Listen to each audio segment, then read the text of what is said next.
Jadi ini upaya Utsman bin Mad'un radhiyallahu anhu di awal masuk Islam. Begitu dia syahadat, masih belum masuk iman dalam hatinya, makanya biasa orang dikatakan mu'allaf, tapi begitu membaca firman Allah SWT atau turun padanya, atau disampaikan padanya surah An-Nahl ayat 90, maka dia pun langsung mendakwakan setelah masuk iman dalam hatinya. Sahabat yang mulia ini adalah termasuk sahabat yang hijrah ke Habasyah 2 kali. Dan dia termasuk orang yang telah mengharamkan untuk dirinya khamr sebelum masuk Islam. Karena khamr di saat itu betul-betul seperti menjadi air putih bagi masyarakat Mekah. Orang ini bernama Utsman bin Mad'un bin Habib bin Wahab al-Jumahi. Utsman bin Mad'un bin Habib bin Wahab al-Jumahi radhiyallahu anhu, julukannya Abu Sa'ib karena anak beliau ada yang bernama Sa'ib. Dan istrinya, adiknya bernama Zainab binti Mad'un adalah istri Umar bin Khattab radhiyallahu anhu, dan dia adalah ipar Umar. Dan dari Zainab inilah lahir sahabat-sahabat yang mulia, Abdullah bin Umar, yang banyak meriwayatkan hadis Nabi SAW. Ibunya bernama Zainab, ini adalah saudarinya Utsman. Begitu juga lahir dari rahim mulia ini, Zainab adalah Hafsah, salah satu dari ummahatil mu'minin, istri Nabi SAW yang mulia. Dia menikah dengan seorang wanita dari Ansar yang bernama Khawlah binti Hakim al-Ansari radhiyallahu anha. Dan Allah karunia 2 orang anak, Sa'ib dan Abdurrahman. Makanya dipanggil dengan Abu Sa'ib. Beliau wafat di bulan Sya'ban tahun 3 Hijriah. Dan dialah orang yang pertama sekali dikuburkan di kuburan Baqi yang mulia. Teman-teman sekalian, awal masuk Islamnya manusia yang mulia ini bermula dari seringnya Nabi SAW mengajak beliau masuk Islam. Dan karena merasa malu, akhirnya dia masuk Islam. Awalnya itu niatnya. Jadi awalnya panggilan yang disampaikan oleh Nabi SAW untuk masuk Islam karena seringnya terulang. Dan Utsman bin Mad'un adalah salah satu tokoh Quraisy yang sangat terkenal. Dan dia juga bersahabat dekat dengan Nabi SAW sebelum masuk Islam tentunya. Karena malu dia masuk Islam. Dan ini pelajaran luar biasa. Ternyata nggak penting bagi kita sebagai seorang muslim, orang itu masuk Islam ikhlas atau tidak. Yang penting dia masuk Islam dulu. Ini terjadi pada sahabat yang mulia ini. Dia mengatakan bahwasanya saya masuk Islam karena malu dengan Muhammad. Seringnya diajak, ayo masuk Islam, ayo masuk Islam. Karena ini sahabat dekatnya, maka dia masuk Islam. Dan beliau mengatakan, sampai akhirnya satu waktu aku duduk bersama Nabi SAW di saat turun firman Allah Subhanahu Wa Taala dalam surah An-Nahl surah nomor 16 ayat 90. Di saat itulah iman tertanam dalam hatiku. An-Nahl ayat 90 ini berbunyi, A'udzu billahi minasyaitonir rajim. Innallaha ya'muru bil adli wal ihsani wa ita'i dzil qurba wa yanha 'anil fahsya'i wal munkari wal baghi ya'idukum la'allakum tadhakkarun. Dan ini adalah ayat yang masyhur yang hampir semua khatib pasti akan membaca atau umumnya membaca ini di khutbah kedua sebelum menutup khutbahnya. Yang artinya sesungguhnya Allah memerintahkan kalian untuk berbuat keadilan, kebaikan, dan juga membantu dan memenuhi kebutuhan sanak kerabat, dan melarang perbuatan keji, perbuatan mungkar, dan permusuhan. Itulah pelajaran yang Allah berikan, maka jadikan sebagai pegangan hidup kalian. Maka beliau mengatakan, setelah itu masuklah Islam dalam hatiku. Karena perkataan ini sangat luar biasa. Ternyata agama yang dibawa oleh Nabi SAW memerintahkan untuk berbuat adil, berbuat semua jenis kebaikan, berbuat baik kepada sanak kerabat, membantu kebutuhan-kebutuhan mereka, kemudian juga melarang semua perbuatan yang mengganggu orang lain, perbuatan keji, berzina, mencaci maki orang, perbuatan mungkar, apa saja yang tidak disukai oleh Allah SWT, tidak disukai oleh manusia, kayak mengganggu, mengambil harta orang dan seterusnya, dan permusuhan. Tidak boleh ada permusuhan dalam agama Nabi Muhammad SAW. Semuanya harus dengan baik-baik saja. Kalau ada orang yang memusuhi kita, kita tidak boleh balas dengan permusuhan. Maka Allah mengatakan itulah pelajaran yang Allah berikan kepada kalian sebagai pegangan hidup. Maka jadikanlah sebagai prinsip hidup kalian. Maka beliau mengatakan setelah mendengarkan ayat ini, Islam tertanam dalam hati saya. Dan luar biasanya manusia ini, radhiyallahu anhu, beliau langsung pada saat itu juga, dan ini salah satu ciri khasnya para sahabat Nabi as-sabiqun awwalun, orang yang pertama masuk Islam, mereka tidak pernah menunda. Mereka langsung mendakwakan kebenaran apa yang mereka dapatkan. Padahal pada saat itu baru turun beberapa ayat Al-Quran. Bagaimana dengan keadaan kita yang sudah lengkap Al-Quran 30 juz, sudah lengkap 114 surah, ya, sudah diterjemahkan dengan berbagai macam bahasa, sudah ada tafsirnya, ya, sudah ada penjelasan tentang sabab nuzulnya, sudah segala macam hal. Banyak ustadz-ustadz yang bisa menjelaskan untuk menjelaskan, banyak kajian tafsir yang bisa diikuti dan segala macam, tapi masih malas saja kita untuk menyebarkan. Bagaimana sahabat Utsman bin Mad'un radhiyallahu anhu, begitu masuk iman dalam hatinya, langsung dia menuju ke majlis orang-orang Quraisy, tokoh-tokoh Quraisy. Di situ ada Abu Talib, paman Nabi SAW. Lalu dia mengatakan, wahai Quraisy, wahai ahli Quraisy, maksudnya wahai orang-orang Quraisy, ikutilah Muhammad. Niscaya kalian akan mendapatkan petunjuk dalam hidup kalian. Karena Muhammad tidak mengajak kecuali pada akhlak yang mulia saja. Karena turunnya surah An-Nahl ayat 90 ini. Jadi subhanallah, kita tidak pernah tahu teman-teman sekalian, dari perkataan kita yang mana, ya, dari kalimat yang mana, dari kata yang mana, dari ayat yang mana yang kita sampaikan, dari hadis mana yang kita sampaikan, dari kisah mana yang kita sampaikan kepada orang, menjadi penyebab hidayahnya. Jadi sampaikan saja. Tugas kita menyampaikan, ya. Dakwah ini, garis bawah ya, tujuannya, targetnya adalah penyampaian, bukan penerimaan. Kapan setiap orang di antara kita berdakwah, dia ingin diterima, ini sulit. Karena kapan ditolak, dia akan sakit hati. Dia akan putus asa dan dia akan berhentikan dakwanya. Tapi lihat bagaimana baginda Nabi SAW tidak pernah melakukan itu. Selalu saja beliau semangat untuk menyampaikan agama ini karena targetnya penyampaian. Bahkan di satu orang sering kali berulang-ulang beliau mengajaknya untuk masuk Islam. Jadi berulang-ulang mengajak orang yang belum pergi ke masjid, berulang-ulang mengajak orang yang belum pakai hijab, berulang-ulang mengajak orang yang dari minum khamar, dari berbuat zina untuk berhenti. Dari perbuatan tersebut adalah bagian daripada dakwah Islam itu sendiri. Utsman bin Abi Mad'un juga mendatangi sepupunya Al-Walid bin Mughirah. Tentu Al-Walid bin Mughirah tidak masuk Islam ya. Tapi orang ini punya kedudukan tinggi. Ayahnya Khalid bin Walid. Al-Walid bin Mughirah ini pada saat turun surah An-Nahl ayat 90 langsung Utsman mendatangi dia. Karena ini sepupunya sangat dekat dengan dia. Walaupun setelah masuk Islam, termasuk Al-Walid ini banyak mengganggu sepupunya, menggoda dia untuk supaya meninggalkan kembali agama Islam.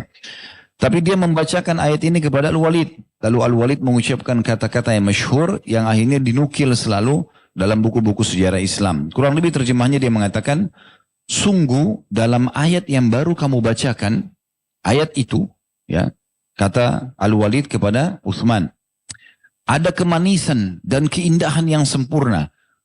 Tertinggi sekali atau keindahannya sampai pada puncaknya dan puncaknya pun berbuah, berhasil. Artinya kalau disampaikan pada orang, orang kan langsung bisa faham dan mudah memahami kalau ini perkataan baik. Ini bukan ucapan manusia. Kalaupun itu ucapan Muhammad, alangkah sempurnanya ucapan Muhammad itu. Dan itu kalau ucapan Tuhannya Muhammad, maka alangkah sempurnanya Tuhan Muhammad itu. Jadi ini upaya Utsman bin Mad'un radhiyallahu di awal masuk Islam. Begitu dia syahadat, masih belum masuk iman dalam hatinya, makanya biasa orang dikatakan mu'allaf, tapi begitu membaca firman Allah SWT atau turun padanya, atau disampaikan padanya surah An-Nahl ayat 90, maka dia pun langsung mendakwakan setelah masuk iman dalam hatinya. Sahabat yang mulia ini adalah termasuk sahabat yang hijrah ke Habasyah 2 kali. Jadi ada di antara sahabat hijrah sekali, tapi ada di antara sahabat yang hijrah 2 kali ke Habasyah. Jadi Utsman bin Mad'un radhiyallahu anhu hijrah, dapat pahala hijrah 3 kali. 2 kali hijrah Habasyah dan 1 kali hijrah ke Madinah. Dan ini punya keutamaan sendiri, kita bahas insyaallah. Seperti biasa di bahasan sahabat ini kita akan sebutkan manaqibnya, keutamaan sahabat ini setelah menjelaskan dulu kisahnya. Kemudian baru kita masuk ke ad-durus wal ibar atau pelajaran-pelajaran yang bisa kita ambil. Dan dia termasuk orang yang telah mengharamkan untuk dirinya khamr sebelum masuk Islam.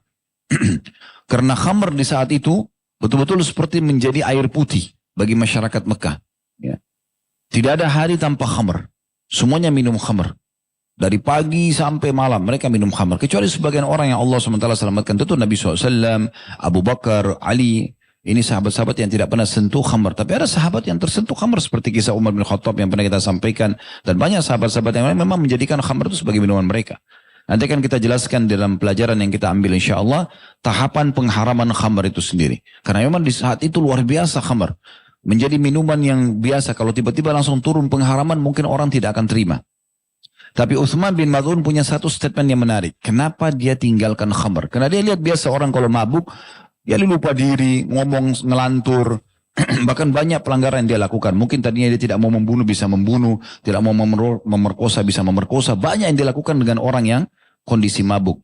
Bagi teman-teman yang pegang bukunya di halaman 324 itu ada penyebutan statement menarik tentang Utsman radhiyallahu anhu. Beliau mengatakan pada saat menolak khamr, beliau bilang, aku tidak akan meminum sesuatu yang menghilangkan akalku dan membuat orang yang lebih rendah dariku menertawakanku. Orang kalau mabuk, walaupun dia punya bawahan-bawahan, misalnya dia seorang pemimpin perusahaan atau pemilik perusahaan, maka mungkin dalam kondisi mabuk, teler, dia nggak ngerti apa yang dia ucapkan, dia ngelantur, dia ketawa sendiri, ditertawakan oleh orang bawahan dia. Maka beliau mengatakan, saya tidak ingin itu terjadi pada saya. Hilang akalku dan ditertawakan oleh orang yang lebih rendah daripada aku. Serta ini yang mungkin sering terjadi mungkin di Mekah. Orang kalau dalam kondisi mabuk sering kali terjadi transaksi atau akad. Dia tidak sadar tentang apa yang terjadi karena mabuknya. Dan orang yang menjadikan khamr ya. Mungkin sekarang di beberapa negara orang non muslim sudah biasa. Masuk rumahnya minum segelas whisky atau minuman khamr. Ketemu sama temannya minum itu. Masuk di bar, minum itu selalu setiap hari. Orang seperti ini, sering kali dia tidak menyadari apa yang dia lakukan. Karena rutinitas pengaruh khamr itu pada dirinya. Maka dia mengatakan, serta mendorongku untuk menikahkan anak perempuanku kepada orang yang tidak aku inginkan. Jadi ternyata orang dalam kondisi mabuk pun, kalau dia karena rutin minum, bukan orang yang sesekali minum, dia rutin. Karena itu rutin orang minum, maka dia bisa saja, orang melamar dia main iyakan aja. Bahkan ada orang yang menjual rumahnya yang sangat mewah di Mekah hanya dengan seteguk khamr karena dia ketagihan dan seterusnya. Dan dia termasuk sahabat yang ikut di perang Badar tentunya, dan ini punya kedudukan tersendiri orang yang ikut di perang Badar ya. Dan walaupun dia meninggal setelah Badar sebelum perang Uhud, dan dia bukan mati syahid di medan perang, tapi dia ikut Badar lalu setelah pulang dia sakit, dia meninggal dunia, tapi sudah cukup. Dia masuk Islam di awal fase Mekah, dia mendakwakan Islam di awal-awalnya, kemudian dia juga mengikuti Badar. Ini sudah cukup menggabungkan keumuliaan dan keutamaan yang sangat banyak pada diri sahabat ini.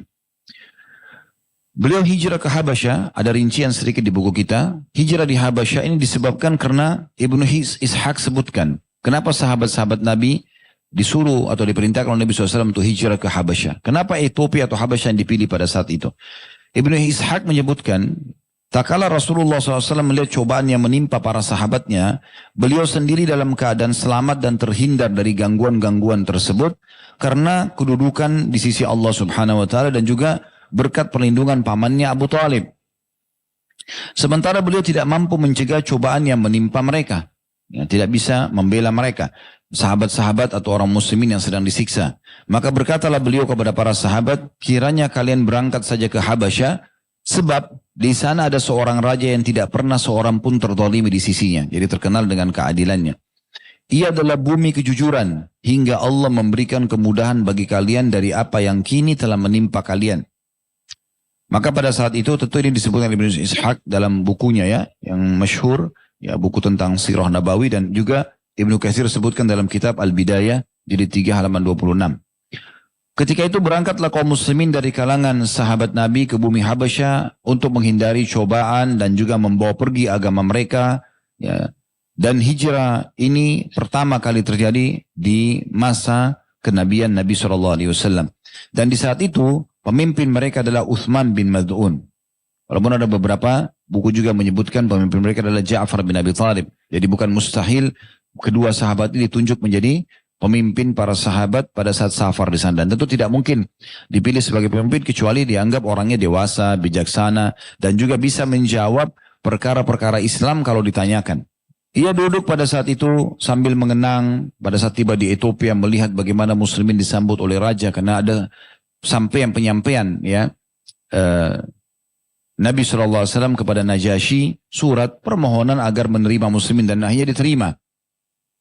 Diterimalah muslimin di sana dan mereka beribadah dengan sangat tenang. Tidak ada yang berani ganggu, tidak ada yang peduli dengan mereka. Maksudnya mengganggu mereka lah. Peduli sini maksudnya adalah mengganggu ya. Maksudnya sering menyakiti segala macam seperti kasus di Mekah. Maka Utsman bin Mad'un radhiyallahu anhu mengingat dan mengenang bagaimana dulu di Mekah mereka sulit sekali untuk melakukan ibadah. Dan dia juga menyayangkan sepupunya sendiri ya.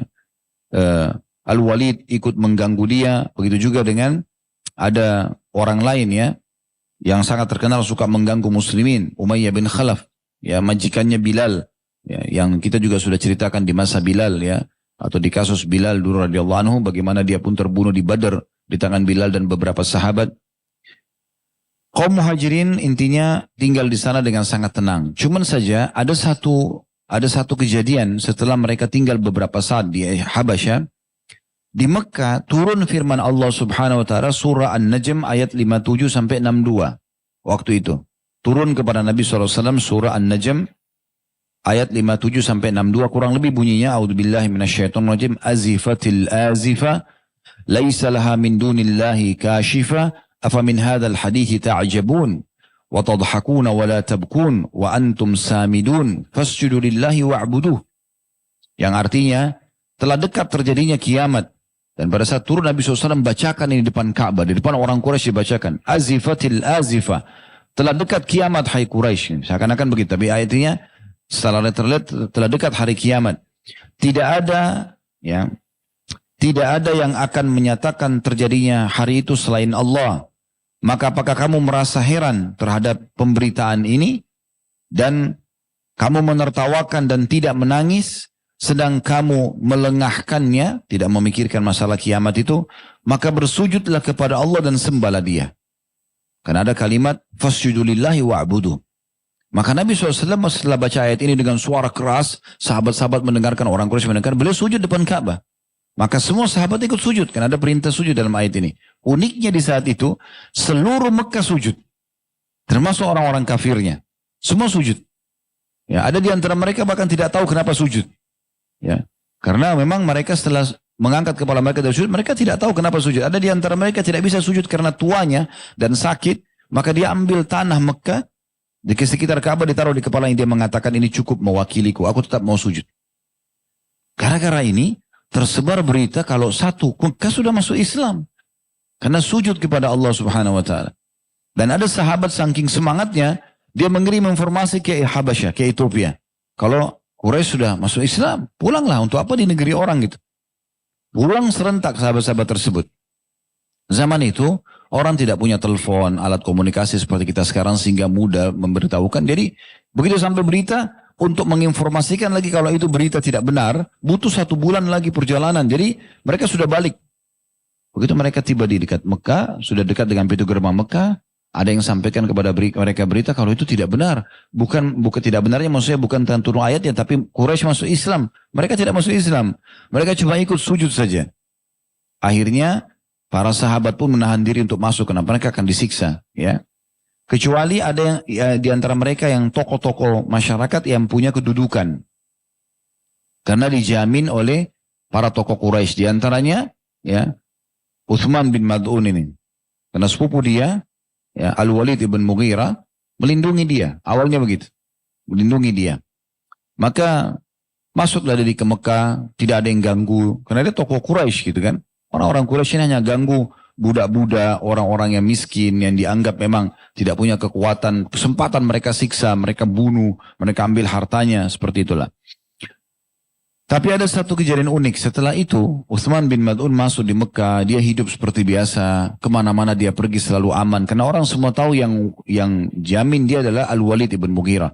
Dan di masa itu, kalau ada seseorang menjamin orang lain, dia iklankan di dekat Ka'bah. Saya Al-Walid ibn Mughirah menjamin ya Utsman bin Mad'un. Maka jangan ada yang ganggu dia. Karena menyakiti dia berarti menyakitiku dan sukuku. Jadi berhadapan dengan orang banyak. Makanya orang-orang tidak berani ganggu. Gitu kan. Nabi SAW juga sama dibela oleh Abu Talib dan sukunya. Ya. dan seterusnya. Tapi Utsman ini terganggu. Kenapa dia aman sementara di tengah-tengah dia setiap hari dia jalan ke pasar, kalau dia pergi ke rumahnya, dia pergi ke majelis orang Quraisy, di sana ada orang disiksa. Yang semua disiksa ini muslimin. Yang disiksa ini muslimin. Maka dia pun terganggu dengan itu. Dia mengatakan, bagaimana bisa saya dengan tenang jalan seperti ini sementara saudara-saudara saya seiman diganggu, disiksa. Dia datangi Al-Walid ibn Mughirah lalu dia mengatakan, wahai Al-Walid, sungguh aku terima kasih dengan perlindungan, tapi aku sudah tidak membutuhkannya lagi. Aku akan kembalikan. Dan aku tidak ingin perlindungan kecuali dari Allah. Kata Al-Walid ibn Mughirah, wahai saudaraku, sepupunya ini, wahai saudaraku, kenapa kau tidak pakai saja perlindungan ini daripada kamu diganggu nanti? Dia bilang tidak, saya tidak butuh kecuali dari Allah saja, kata Utsman. Kemudian Al-Walid mengatakan, kalau begitu kita kembali iklanin lagi dekat Ka'bah. Supaya orang-orang tahu kamu berlepas diri dari perlindungan saya. Dia bilang, baik silakan. Pergilah mereka berdua ke sana. Lalu Al-Walid mengatakan, disebutkan di halaman 327 itu ya. Utsman bin Mad'un berkata, lalu kami berangkat kemudian pergi hingga sampai ke Masjid Haram, maksudnya di Mekah, Ka'bah. Lalu berkata Al-Walid, ini Utsman telah datang untuk mengembalikan jaminan perlindungan yang telah aku berikan kepadanya. Lalu Utsman menjawab, iya benar, aku telah mendapatinya sebagai orang yang setia. Nah ini sikap seorang muslim ya. Kalau ada orang pernah berbuat baik pada kita, walaupun orang non-muslim, kita harus selalu mengenang kebaikan tersebut. Selalu mengenang kebaikannya. Jangan kenang keburukan orang, kebaikan orang. Sampai Umar bin Khattab mengatakan, radhiyallahu anhu, kalau ada orang mengingatkan satu aibku, aku akan kenang dan berterima kasih pada dia seumur hidupku. Ali bin Abi Thalib mengatakan, radhiyallahu anhu, aku akan terus mengabdi pada seseorang yang mengajarkan kepadaku satu huruf, bukan satu kata. Bagaimana mereka meletakkan diri untuk selalu menilai kebaikan orang. Nah, ini penting sekali. Ya. Karena banyak orang subhanallah tertutupi semua kebaikan orang pada diri dia hanya dengan satu kesalahan yang dilakukan oleh orang tersebut. Ini tidak boleh kita lakukan. Sebagai seorang muslim kita harus mengenang kebaikan-kebaikan tersebut. Di sini walaupun Al-Walid ibn Mughirah seorang yang kafir, tapi karena memberikan jaminan, perhatikan perkataan Utsman. Iya benar, aku telah mendapatinya, maksudnya Al-Walid ini sebagai orang yang setia. Betul dia memberikan perlindungan dan pemberi jaminan perlindungan yang mulia. Akan tetapi aku tidak ingin meminta jaminan perlindungan kepada selain Allah. Aku telah mengembalikan kepadanya jaminan perlindungannya untukku. Ya. Kemudian Utsman berpaling, ya. Lalu kemudian bubarlah maksudnya. Lalu Utsman duduk di satu majelis semua tokoh-tokoh Quraisy. Di situ ada satu orang namanya Labib bin Rabi'ah. Orang ini suka lantunkan syair. Salah satu tokoh Quraisy juga. Dia pada saat lagi duduk biasa sering melantunkan syair dan dipuji-puji oleh Quraisy. Belum pernah pada saat itu ada orang yang menyalahkan dia. Di antara syair dia sempat mengatakan, ya, syairnya, bukankah setiap sesuatu itu selain Allah adalah batil? Potongan syair pertama. Maka langsung Utsman menimpali mengatakan benar. Berarti ini asas akidahnya harusnya. Jadi orang-orang Mekah itu meyakini yang menciptakan Ka'bah Allah, pemilik Ka'bah Allah. Mereka yakin di sini pernah ada Nabi Ibrahim, tapi mereka menolak risalah Nabi Muhammad SAW.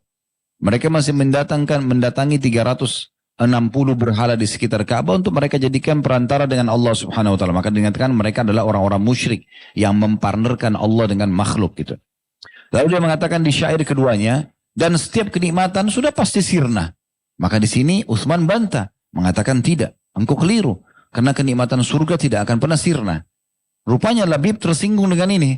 Lalu Labib mengatakan, wahai Quraisy, demi Allah, sesungguhnya teman duduk kalian ini, maksudnya dirinya dia, belum pernah dipermalukan atau disakiti seperti ini. Ya, kenapa kok bisa, sejak kapan berubah ini? Biasanya dia kalau lantunkan apa-apa, semua pada puji, semua sorak-sorak gitu. Lalu ada satu orang berdiri, tapi dalam riwayatnya tidak disebutkan siapa. Lalu dia mengatakan, sesungguhnya orang ini ditunjuk Utsman bin Mad'un. Orang bodoh. Tidak usah dihiraukan perkataannya. Dia bersama dengan orang-orang bodoh telah meninggalkan agama nenek moyang kita. Maka Utsman marah. Utsman balas. Terjadi pertengkaran antara Utsman dengan orang tersebut sampai akhirnya orang itu datang dan memukul mata Utsman sehingga dalam riwayat ini dikatakan menghijau. Jadi memar. Lalu Al-Walid waktu itu hadir situ. Sepupunya lihat. Dia mengatakan, demi Allah wahai putra saudaraku, sesungguhnya apa yang menimpa matamu itu tidak perlu terjadi. Ya, karena sebelumnya kau berada dalam jaminan yang kuat. Tidak berani orang ini akan tampar kamu kalau seandainya kamu tetap dalam jaminanku tadi. Tapi Utsman dengan keimanannya menjawab luar biasa, ya. Karena memang niat dia awal dia tidak mau kalau yang lainnya disiksa dia tidak terlibat, maka dia pun mengatakan sebaliknya, demi Allah, sesungguhnya sebelah mataku yang sehat ini, jadi matanya yang satu memar, yang satunya ya yang belum memar dia mengatakan sesungguhnya mataku yang sebelah ini membutuhkan apa yang dialami oleh pasangannya dalam membela agama Allah. Nggak masalah. Satu lagi ini butuh ditonjok lagi. Memar lagi nggak masalah. Lebih untuk membela agama Allah. Karena tadi perkataan orang ini salah gitu kan. Dan sesungguhnya aku berada di bawah jaminan keamanan zat Allah yang lebih mulia dan lebih kuasa darimu wahai Al-Walid atau wahai Abdul Syams. Ini julukannya Al-Walid. Al-Walid berkata kepadanya, kemarilah wahai putra saudaraku. Ambillah kembali jaminan perlindungan dariku. Maka Utsman mengatakan tidak. Jadi begitu luar biasanya akidahnya sampai dia tidak mau menerima jaminan. Tentu setelah itu tidak ada yang mengganggu dia lagi. Tetap aja orang-orang segan dengan dia karena dia adalah tokoh masyarakat. Tapi di sini kita bisa lihat bagaimana dia siap untuk berkorban bersama para muslimin gitu kan dan membela kebenaran. Kalau pernah juga dengar Abdullah bin Mas'ud radhiyallahu anhu awal masuk Islam, dia datang. Abdullah bin Mas'ud ini orangnya kurus sekali. Ya. Sampai dia pernah di kota Madinah naik ke atas sebuah pohon kurma, ditiup angin ya. Bajunya tersingkap dua betisnya dan kecil sekali. Saking kecilnya ada beberapa sahabat ketawa. Menertawakan kecilnya betisnya Abdullah bin Mas'ud. Maka Nabi SAW mengatakan, apakah kalian tertawakan kedua betisnya Ibnu Mas'ud demi zat yang jiwaku dalam genggamannya, maksudnya demi Allah. Sesungguhnya dua betis Ibnu Mas'ud itu lebih berat timbangan amal daripada gunung Uhud, gitu kan? Abdullah bin Mas'ud orang miskin di Mekah, tidak punya kedudukan. Tapi beliau pada saat pertama menerima untuk belajar Islam dan punya ayat Al-Quran, langsung datang dekat Ka'bah, ya kemudian melantunkan ayat-ayat dengan suara besar. Karena beliau tahu ini bahasa Arab dan ini Quraisy faham ayat-ayat ini sebenarnya. Maka pada saat itu dia digebukin ya sampai luka-luka. Lalu dia ketemu dengan Nabi SAW. Nabi tanya kenapa? Saya telah membacakan ayat. Kata Nabi SAW, hentikan saja. Tidak usah dipaksakan. Dia bilang, ya Rasulullah, kalau seandainya Anda perintahkan, saya akan ulangi lagi besok. Gak apa-apa digebukin. Ya. Itu luar biasa. Umar bin Khattab yang pernah kita sampaikan, begitu masuk Islam, karena dia tokoh Quraisy yang sangat kuat. Orang semua takut sama dia. Terus dia lihat orang-orang disiksa. Ini kenapa saudara-saudara muslim disiksa ini? Saya juga harus disiksa. Lalu dia datang dekatnya orang-orang Quraisy, lalu dia bacakan ayat. Dengan suara keras, sambil menghadap ke orang ini, suara keras. Hadap orang ini, tokoh-tokoh Quraisy. Mereka akhirnya sakit hati. Ya, mereka terganggu. Ada yang berdiri, sepakat nih, harus kita keroyokin Umar. Tidak bisa sendiri, karena Umar kuat. Berdiri 10-15 orang berantem sama Umar dari pagi sampai sore. Ya. Begitu Umar capek, Umar tangkap satu orang, tokohnya mereka ditusuk matanya. Kata Umar, kalau kau tidak suruh mereka berhenti, matamu saya congkel. Gitu kan. Orang itu mengatakan, lepaskan, Umar sudah gila, berhenti. Besok Umar datang lagi, baca lagi, tepatnya orang-orang itu, keroyok lagi, 10-15 orang berantem, sudah capek, tangkap satu orang, jatuhin, tusuk matanya. Kalau kau tidak berhentikan mereka, saya cungkil matamu. Begitu terus sampai hari ketiga, hari keempat tidak ada lagi yang berani sama Umar. Tapi bagaimana para sahabat begitu luar biasa mereka ingin mendakwakan Islam. Kenapa antum dengan AC sekarang, dengan perlengkapan luar biasa masih tidak mau berdakwah? Share aja di HP nggak mau. Itu luar biasa. Padahal bisa saja dengan satu share kita sebuah pesan yang baik, tapi tentu diteliti dulu ya kebenarannya. Itu mungkin saja ada orang yang dapat hidayah. Kita tidak pernah tahu. Dan kata Nabi SAW, siapa yang menjadi penyebab hidayah seseorang, maka dia akan mendapatkan lebih baik daripada unta merah. Gitu kan? Artinya sebuah ya hal yang paling berharga di dunia, maka di akhirat dia akan dapat lebih baik. Belum lagi setiap amal solehnya orang itu kita akan panen pahalanya. Baik, kemudian selanjutnya tibalah masa di mana hijrah ke Madinah, Al-Madinah Al-Munawwarah. Dan di saat itu mulailah Utsman juga termasuk ikut hijrah ke Madinah. Namun pada saat itu subhanallah ada satu hal. Ya, begitu dia tiba di Madinah, dia menikah dengan Khawlah binti Hakim radhiyallahu anha. Setelah menikah, karena dia melihat ketentraman yang luar biasa, semua hampir satu kota Madinah muslimin, 90%-nya, sisanya orang Yahudi, beberapa orang munafik, umumnya semua masuk Islam pada saat itu, dua suku besar, ya. Maksudnya di antara orang-orang asli Madinah ya, orang-orang Yahudi memang ada, tapi maksud saya 90% dari orang-orang asli Madinah, dari Aus dan Khazraj. Dia merasa tentram, nyaman.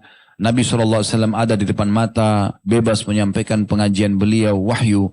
Muslimin sudah membentuk pasukan, bisa berperang. Di perang Badar menang lagi lawan orang-orang Quraisy. Turun malaikat. Banyak kesaksian pada saat itu. Di antara orang-orang Quraisy menyaksikan, mengatakan, ya saya melihat di antara pasukan muslimin orang-orang yang berjubah putih dan berbadan kekar gitu kan. Mereka tidak tahu. Ada di antara sahabat mengatakan, ada orang Quraisy saya kejar ingin menebas lehernya, belum sampai pedang saya sudah terpenggal lehernya.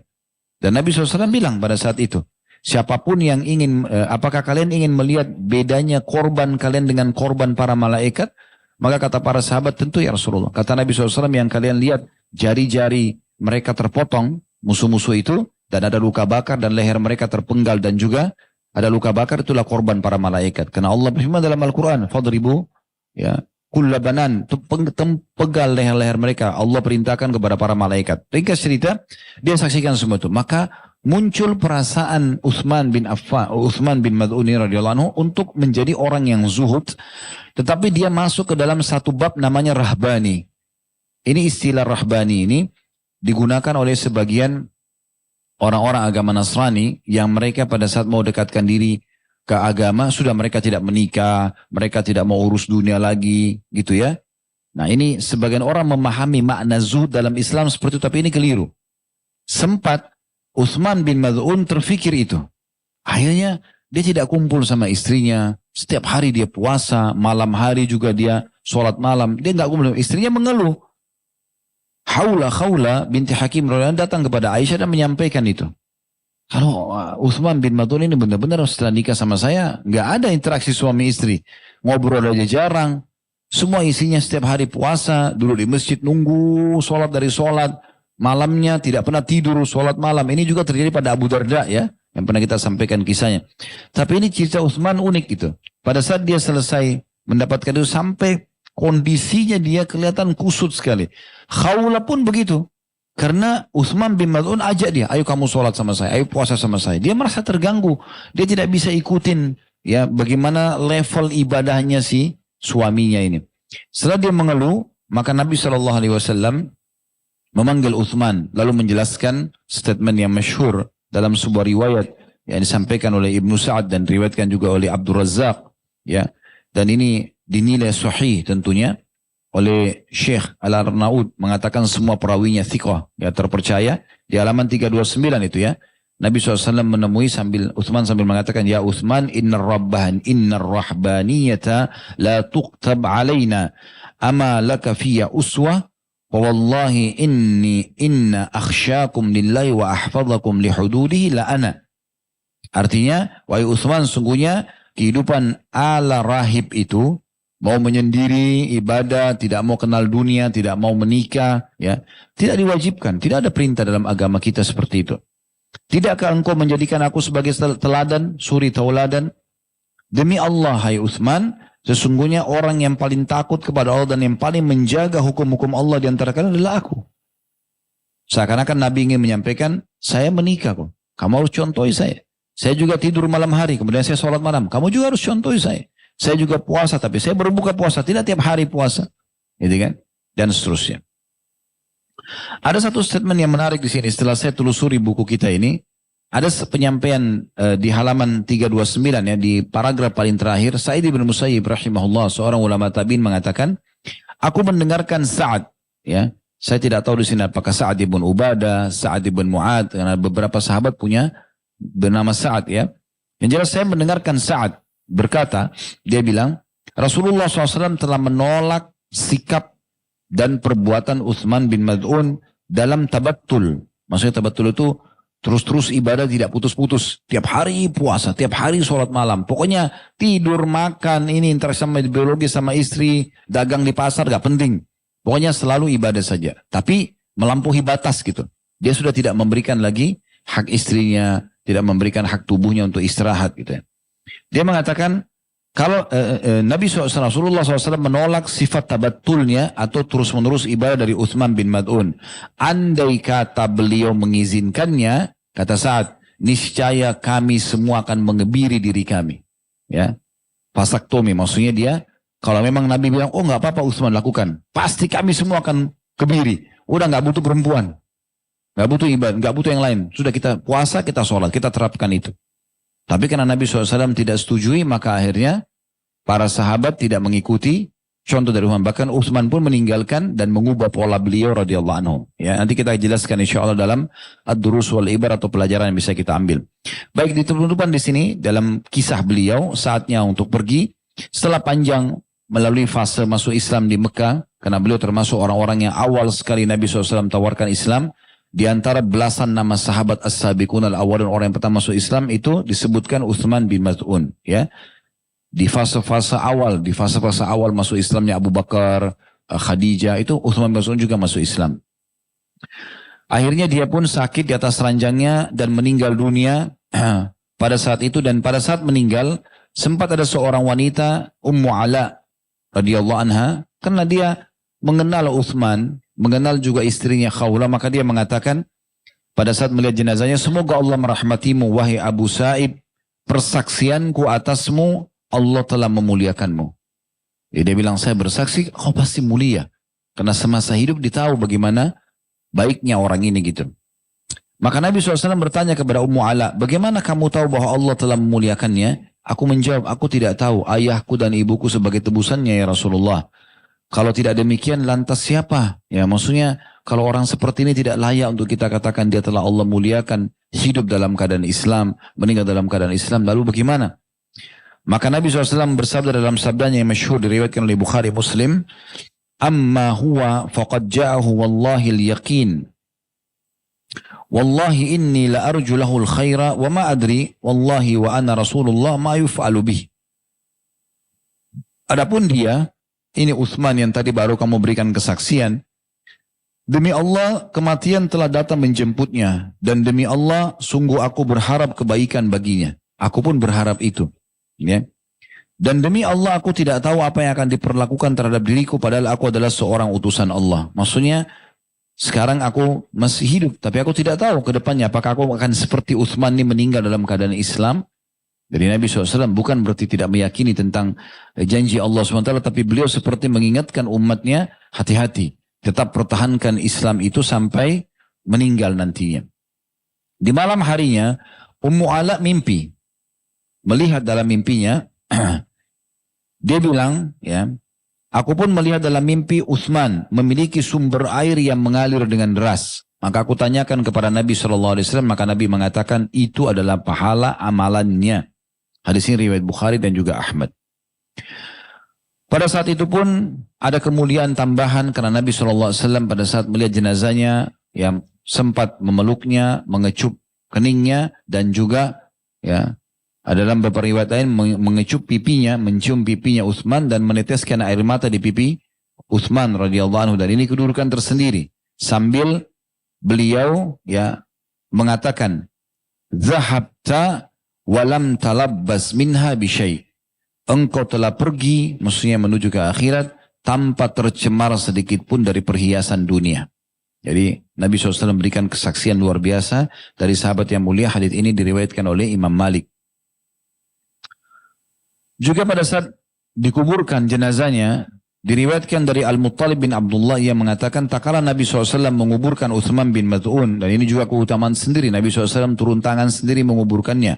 Beliau berkata kepada seseorang, tolong bawa kemari batu besar itu, lalu letakkan di kuburan saudaraku ini agar aku bisa mengenali dengan tanda itu. Dari sini diambil pelajaran bolehnya meletakkan batu di bagian kepala atau bagian kaki dari kepala dan kaki dari kuburan gitu kan. Tapi tanpa tulisan yang disebutkan dalam hadis. Dia cuma batu saja sebagai tanda. Lalu orang itu tidak mampu mengangkat batu tersebut. Maka Nabi SAW pergi mengangkat batu itu sendirian.